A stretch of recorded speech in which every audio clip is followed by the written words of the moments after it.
अंधेरी हवेली की कहानी। उत्तराखंड के घने जंगलों के बीच एक पुरानी हवेली थी जिसके बारे में लोग कहते थे कि वहां आत्माएं बसती हैं। रात के अंधेरे में जब भी कोई हवेली के पास से गुजरता उसे चीखने की आवाजें सुनाई देती थी। गांव के बुजुर्ग कहते थे कि यह हवेली 200 साल पुरानी थी और इसमें कई रहस्य छिपे थे। किसी ने कभी हवेली के अंदर जाने की हिम्मत नहीं की थी, क्योंकि जो भी गया वह लौटकर नहीं आया। एक दिन 5 दोस्त राहुल, समीर, पूजा, रिया और कबीर ने इस रहस्य को सुलझाने का फैसला किया। वे रात को हवेली में जाने की योजना बनाने लगे। रात के ठीक 12 बजे वे टॉर्च और कैमरों के साथ हवेली की ओर बढ़े। जैसे ही उन्होंने हवेली के जंग लगे दरवाजे को खोला, एक ठंडी हवा का झोंका उनके शरीर से टकराया। अंदर घना अंधेरा था और मकड़ी के जाले हर तरफ फैले हुए थे। वे धीरे धीरे आगे बढ़े और अचानक उन्हें किसी के पैरों की आहट सुनाई दी। वे सब एक दूसरे को देख रहे थे, उनकी सांसें तेज हो रही थी। समीर ने हिम्मत दिखाते हुए अपनी टॉर्च आगे बढ़ाई, लेकिन रोशनी दूर तक नहीं जा रही थी। तभी हवेली की दीवारों पर लटकती तस्वीरें अचानक हिलने लगीं। पूजा ने डरकर राहुल का हाथ पकड़ लिया। फर्श पर किसी के चलने की आवाजें और तेज हो गईं, मानो कोई उनके पास ही था। रिया ने अपने मोबाइल से रिकॉर्डिंग शुरू की, लेकिन स्क्रीन पर केवल अजीब आकृतियां दिख रही थीं। तभी अचानक एक दरवाजा खुद ब खुद जोर से बंद हो गया। सबकी चीख निकल गई और वे भागकर एक कोने में सिमट गए। कबीर ने धीमी आवाज में कहा, हमें यहां से निकलना चाहिए। लेकिन तभी एक औरत की कराहने की आवाज आए, मानो कोई बहुत पीड़ा में हो। सबने टॉर्च की रोशनी उस दिशा में डाली, लेकिन वहां कुछ नहीं था। रिया ने कांपते हुए पूछा, क्या क्या यहाँ कोई है? तभी छत से धूल झड़ने लगी, मानो ऊपर कोई चल रहा हो। समीर ने हिम्मत जुटाकर सीढ़ियों की तरफ कदम बढ़ाया।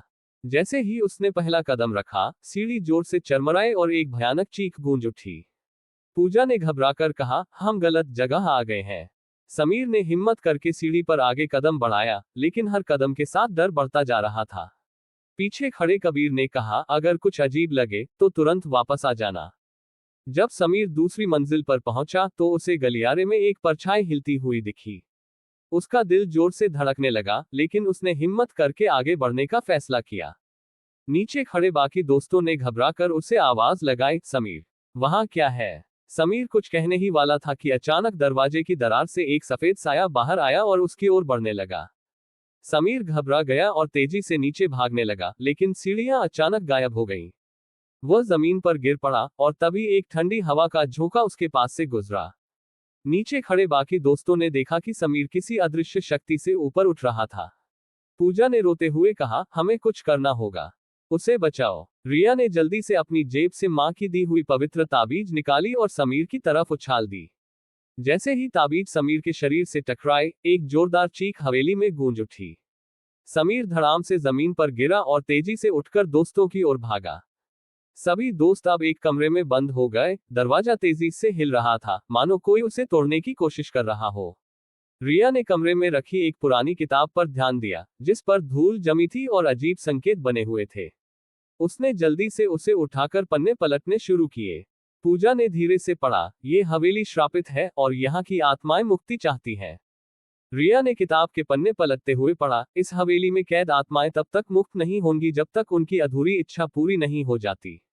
कबीर ने चिंतित होकर पूछा, लेकिन उनकी अधूरी इच्छा क्या है?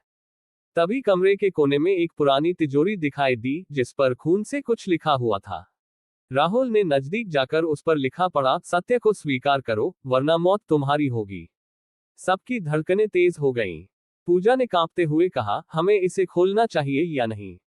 रिया ने धीरे धीरे तिजोरी की चाबी घुमाई और अंदर से एक पुरानी तस्वीर और एक पत्र निकला। तस्वीर में एक खुशहाल परिवार दिख रहा था, एक आदमी, एक औरत और एक बच्ची। पत्र पर लिखा था, हमारा नाम ठाकुर अमरनाथ, सावित्री और गुंजन है। हमें धोखे से मार दिया गया, हमारी आत्माएं इंसाफ चाहती हैं। पूजा ने चौंककर कहा, तो इस हवेली में जो आत्माएं हैं, वे इसी परिवार की हैं। तभी कमरे की दीवारों पर खून के धब्बे उभरने लगे और हवेली में जोरदार चीखें गूंज उठी। कमरा अचानक हिलने लगा, जैसे कोई अदृश्य शक्ति गुस्से में हो। तभी सामने की दीवार पर एक धुंधली आकृति बनने लगी, एक औरत की आत्मा। रिया ने कांपते हुए पूछा, क्या क्या तुम सावित्री हो?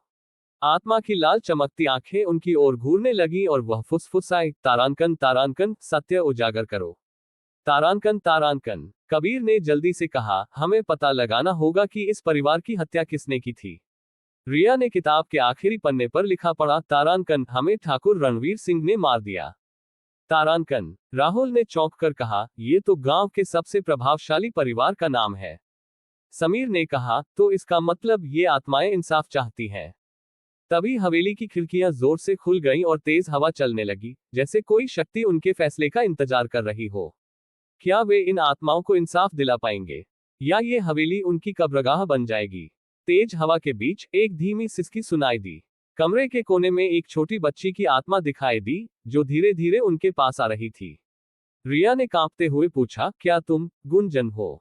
बच्ची की आत्मा ने सिर हिलाया और रोते हुए कहा, तारांकन तारांकन, हमें न्याय दिलाओ, नहीं तो कोई भी इस हवेली से जिंदा नहीं जाएगा।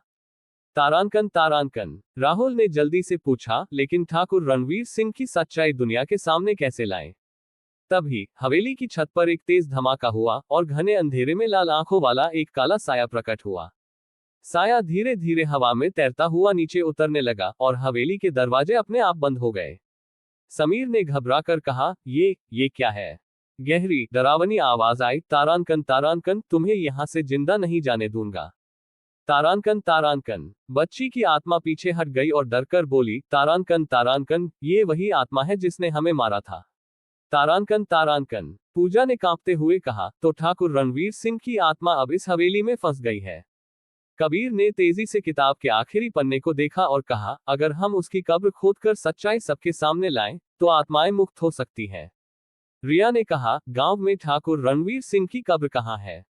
बच्ची की आत्मा ने कांपती उंगली से हवेली के पीछे इशारा किया, जहां एक पुराना कुआं था।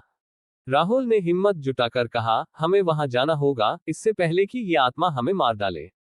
लेकिन जैसे ही उन्होंने दरवाजे की ओर कदम बढ़ाया, साया गरजा और हवेली की दीवारें हिलने लगी। दरवाजा अचानक खुल गया और पांचों दोस्त दौड़ते हुए हवेली के बाहर निकले। वे कुएं के पास पहुंचे और वहां खुदाई शुरू कर दी। कुछ ही देर में उन्हें एक कंकाल मिला, जिसकी गर्दन पर रस्सी के निशान थे। पूजा ने कांपते हुए कहा, यही ठाकुर रणवीर सिंह की लाश है। जैसे ही उन्होंने पुलिस को सूचना दी और गांव वालों को बुलाया, आत्माएं धीरे धीरे शांत होने लगी। बच्ची की आत्मा मुस्कुराई और धीरे धीरे हवा में विलीन हो गई। ठाकुर रणवीर सिंह की लाश का रहस्य उजागर होने के बाद हवेली फिर कभी डरावनी नहीं लगी। पुलिस ने पूरे मामले की जांच की और गांव वालों को पता चला कि ठाकुर रणवीर सिंह ने लालच में अपने ही भाई के परिवार को मार डाला था। अब हवेली वीरान हो चुकी थी, लेकिन कोई भी अब वहां जाने से नहीं डरता था। राहुल, समीर, पूजा, रिया और कबीर ने चैन की सांस ली, क्योंकि उन्होंने आत्माओं को मुक्ति दिला दी थी।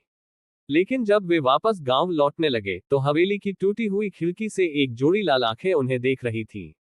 अतः कहानी समाप्त हुई। दोस्तों, वीडियो अच्छी लगी हो तो लाइक, कमेंट और चैनल को सब्सक्राइब करना ना भूलें। धन्यवाद।